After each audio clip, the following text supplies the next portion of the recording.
नमस्कार, आपण पाहत आहात शिवभारत टाइम्स। रायगड जिल्हा सुधागड तालुक्यातील कथित बेकायदेशीर खाणींचा मुद्दा आता चांगलाच तापला असून राष्ट्रवादी काँग्रेस शरदचंद्र पवार पक्षाचे रायगड जिल्हा सुधागड तालुका अध्यक्ष दिनेश दिलीप काटकर यांनी वन विभागाच्या पंचनामावर गंभीर आरोप केले आहेत। माहिती अधिकार कायद्याअंतर्गत मिळालेल्या कागदपत्रांच्या आधारे संबंधित वन अधिकाऱ्यांनी चुकीचा पंचनामा केल्याचा दावा करण्यात आला आहे। पंचनामा संबंधित क्वारी वन क्षेत्रापासून 100 मीटर अंतरावर असल्याचे नमूद करण्यात आले आहे। तसेच बाहेरून दगड आणून त्या ठिकाणी प्रक्रिया केली जाते आणि जंगल तोड झालेली नाही असंही दाखवण्यात आले आहे। मात्र दिनेश काटकर यांनी पुराव्यांसह दावा केला आहे की संबंधित क्वारी ही प्रत्यक्षात इको सेन्सिटिव्ह आणि रेड झोन क्षेत्रात असून 2020 पासून त्या ठिकाणी मोठ्या प्रमाणात उत्खनन सुरू आहे। याच पार्श्वभूमीवर संबंधित अधिकाऱ्यांच्या निलंबनाची मागणी मुख्यमंत्री आणि वन विभागाकडे करण्यात आली आहे। दरम्यान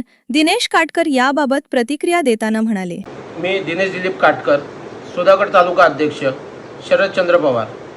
गेल्या 3 महिन्यापासून आपण सुधागडमधील बेकायदेशीर चालणाऱ्या क्वाऱ्यांविषयी संघर्ष करतो।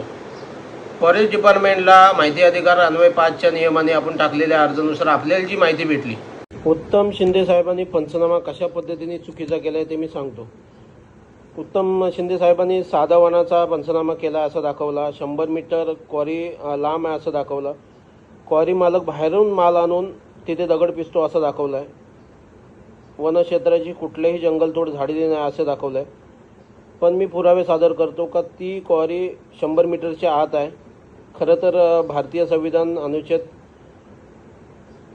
नियमानुसार ही क्वारी तिथं असलीच नाही पाहिजे, कारण की रेड झोनची कुठलीही बिझनेस तिथे, रेड झोनमध्ये असणारी कुठलीही बिझनेस तिथे चालणार नाही, इको सेन्सिटिव्ह झोन असल्यामुळे।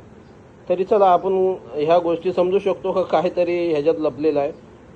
पण तुम्हाला पुराव्यासंगत मी सांगतो का 2020 असल्यापासून तो खान मालक तिथनं दगड उत्खनन करतोय।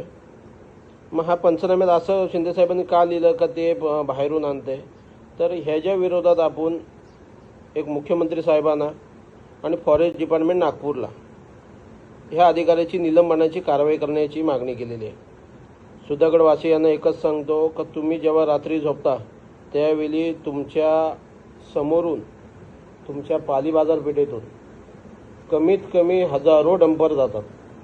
सकाळी बरे कमी असतील, आता आम्ही आंदोलनाचा पावित्र्य चढल्यामुळं, पण हा त्रास आपल्याला आहे हा 100%। सुधागड हा पर्वतरांगाने वेढलेला तालुका आहे, याला वाचवण्याची भूमिका फक्त आपण घेतली पाहिजे। जय महाराष्ट्र।